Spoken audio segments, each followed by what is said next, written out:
यह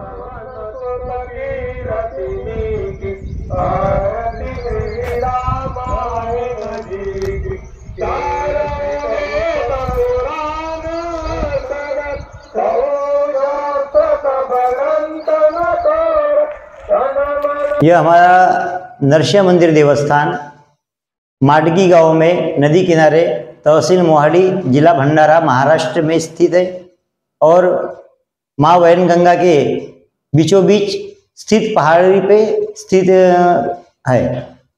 हमारा यह मंदिर नरसिंह लक्ष्मी देवस्थान के नाम से प्रसिद्ध है महाराष्ट्र और विदर्भ में। हमारे इस मंदिर को लगभग 1000 साल पहले नरसिंह लक्ष्मी जी का अस्तित्व स्वामी निश्चलानंदपुरी जी महाराज, इन्होंने एक पत्थर की शिला थी, उसमें नरसिंह लक्ष्मी जी का प्रतिबिंब दिखा और गांव के लोग हमेशा उसको लेके अचंभित रहते थे कि यहाँ पे शेर के दहाड़ का आवाज आता है। और उन्होंने निश्चलानंदपुरी महाराज जी के शिष्यों सहित जब वो स्नान के लिए आए तो उनको पूछा कि आप इस तरह से चमत्कार होता है कि यहाँ आवाज आता है शेर के दहाड़ने का, तो इस पहाड़ी पे ऐसा क्या है? तो स्वामी निश्चलानंदपुरी जी महाराज ने अपने शिष्यों के साथ में सभी पत्थरों को छाना और जब इस टापू के स्थित पहाड़ी पे आए तो उन्होंने देखा कि ये नरसिंह लक्ष्मी जी का प्रतिबिंब है और ऐसा बोल करके उन्होंने वहाँ अभिषेक किया नरसिंह भगवान का। और 1000 साल के पहले नरसिंह लक्ष्मी के नाम से इस जगह में पूजा अर्चना होती रही। नहीं रहता होगा तो आप समझ सकते हैं कि वहाँ मंदिर पे आना बहुत मुश्किल हो जाता है, लेकिन जिसके मन में भाव रहता है तो वो कैसे ना कैसे आ ही जाता है। ये अन्ना जी की समाधि है यहाँ पे। बताया गया, अभी जब मेरी यहाँ के वो से बात हुई तो उन्होंने मुझे बताया कि जब 1984 में अन्ना जी का स्वर्गवास हुआ तो उन्होंने एक समय दिया था कि इस समय पे मुझे मुखाग्नि दी जाएगी। तो जिन पंडित जी से मुखाग्नि देना थी तो उसमें कुछ विलम्ब हुआ था, तो विलम्ब होने के बाद पश्चात जो समय दिया था उसी समय पे उनके विलम्ब होने के कारण तो अपने आप वो अग्नि प्रज्वलित हुई थी और वो पंच तत्व में विलीन हो गए थे। तो मान्यताएं और चमत्कार की बातें बहुत सारी हैं। मेरा माध्यम में से इतना ही कहना चाहूँगा, यदि आप एक बार इस मंदिर के दर्शन करते हैं तो आपके जीवन में काफ़ी परिवर्तन आ सकता है। आने का भाव अपना अपना रहता है। यदि आपको ये खबर और ये स्टोरी पसंद आई है तो हमारे इस YouTube चैनल को लाइक करें, शेयर करें, सब्सक्राइब करें। हावड़ा ब्रिज जो है, मुंबई हावड़ा ब्रिज, ये लगभग 1850 के दरमियान में यहाँ से जब रेलवे ब्रिज का निर्माण के कार्य करने के लिए आए तो उन्होंने देखा कि यहाँ पे मंदिर भी है। उनकी इच्छा थी कि इस पत्थर के टापू के पत्थर से ही अपन कुछ कार्य किया जाए ब्रिज का। लेकिन हमारे ही यहाँ पे मंदिर होने से हमारे दादा यहाँ पे थे भगवान के पास में नीम के झाड़ के नीचे बैठे हुए, तो उन्होंने बोला कि हमारे हिंदुओं के भगवान है नरसिंह जी, आप इस पत्थर से, इस पहाड़ी से आप ब्रिज नहीं बना सकते, आप इसको साइड से लो। तो उन अधिकारियों ने साइड से ब्रिज बनाने का ऐलान किया और हमारे दादाजी की मजाक उड़ाया कि अरे लाल पादरी, तुम हिंदुओं में क्या बेवकूफ बना है जो तुम पत्थरों में कभी भगवान होते हैं क्या? इस तरह से वो बोलने लगे। तो हमारे दादाजी ने बोला कि नहीं भाई, हमारे भगवान तो पत्थर में भी है, हमारे आस्था है, हमारी मान्यता है। ऐसा बोलते हुए आप यदि जब ब्रिज बनाते हैं साइड में तो कुछ काम इस मंदिर का भी करा दो, यहाँ पे खुले में भगवान की मूर्तियां हैं। ऐसा जब उन्होंने बोले उन अंग्रेज अधिकारियों को, तो अंग्रेज अधिकारियों ने बोला कि लाल पादरी, पत्थर में कभी भगवान नहीं होता। जैसा ऐसे बोले वैसे ही उस नीम के ऊपर में जो मधुमक्खी का झुंड था वो अचानक उग्र हो गया और उग्र होते ही वो इधर उधर मधुमक्खियां फैलने लगी और जितने जो गोरे लोग थे जिन्होंने हमारे नरसिंह लक्ष्मी जी के इस देवस्थान के पत्थर में भगवान नहीं होते इसका मजाक उड़ाने की जो कोशिश किया, वो सभी अंग्रेज अधिकारियों के ऊपर में मधुमक्खियां कूद पड़ी और उनको काटने लगी। और वहीं पे स्थित हमारे जो महाराज जी थे, हमारे दादा, उनको किसी मधुमक्खी ने नहीं काटा। वो अंग्रेज अधिकारी इस पहाड़ी से नीचे उतर के नदी में भागे, अरे लाल पादरी बचाओ, लाल पादरी बचाओ, अरे आपके तो भगवान पत्थरों में भी है, बड़े खतरनाक है, बचाओ। तो हमारे दादाजी हमारे नरसिंह भगवान के पास की विभूति लेकर के गए और उन अंग्रेज गोरे लोगों को वो विभूति लगाई और उनको स्नान करने का आर्डर किया। गोरे लोगों ने स्नान किया और कुछ समय के बाद में उनकी जो अंगार थी काटने की वो थोड़ी सी कम होते गई। कम होने के बाद उन्होंने बोला कि ठीक है महाराज, लाल पादरी तुम्हारे तो भगवान पत्थरों में भी है, बड़े खतरनाक है, ऐसे बोल करके उन्होंने बोले कि ठीक है, यहाँ पे हम रेलवे का ब्रिज जो है वो साइड में ले जाए और आपके बताए अनुसार हम इस मंदिर का कुछ कार्य भी करेंगे। ऐसा बोलने के बाद इस ब्रिज के साथ साथ में इस मंदिर का भी कार्य 1850 के लगभग में, ये पहला जो मुंबई हावड़ा ब्रिज है, इस दरमियान में इस नरसिंह भगवान के नीम का पेड़ काट के नरसिंह भगवान का गर्भगृह और इस हनुमान जी वाला ये सभा मंडप का निर्माण किया गया। उसके बाद में 1955 में श्री राम दुर्गा प्रसाद जी शराब थे तुमसर के, उन्होंने भी कुछ कार्य हमारा आगे का काम परकोट का मंदिर का परकोट बना दिया और मंदिर से लेके नदी तक के घाट पायरी और घाट का निर्माण करा दिया।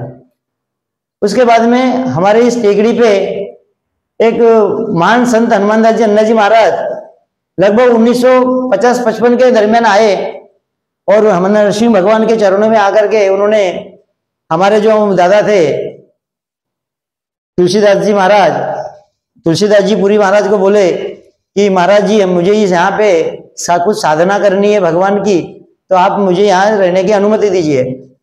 तो वहाँ यहाँ पे उस हमारे इस मंदिर के सभा मंडप में वो 2-3 महीना रहने के बाद में हमारे दादाजी ने बोले कि जब हमारे यहाँ पे मार्गशीर्ष महीने की दिसंबर महीने के मार्गशीर्ष महीने में मेल यात्रा का कार्यक्रम होता है, यात्रा भरती 15 दिन की, तो हमारे दादाजी ने बोले कि महाराज जी आप इस यात्रा के समय में आपको बाधा आ जाएंगी, यहाँ रहने में दिक्कत हो जाएगी, तो आप एक काम करो हमारे मंदिर के पीछे में कुटिया बना के रहिए।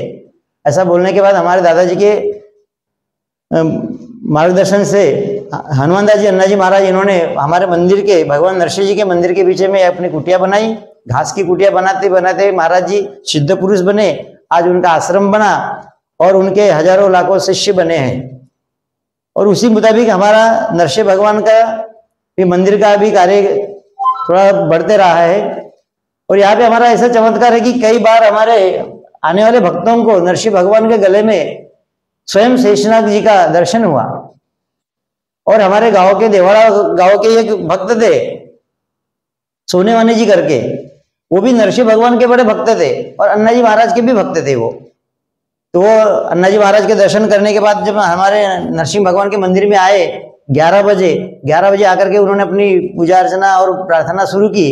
प्रार्थना शुरू करने के बाद में 12 बजे हमारे पुजारी ने, हमारे पिताजी जो थे, उन्होंने बोले कि महाराज भैया सोनेवानी जी अभी हमारा मंदिर बंद करने का समय हो गया, हम घर जा रहे हैं।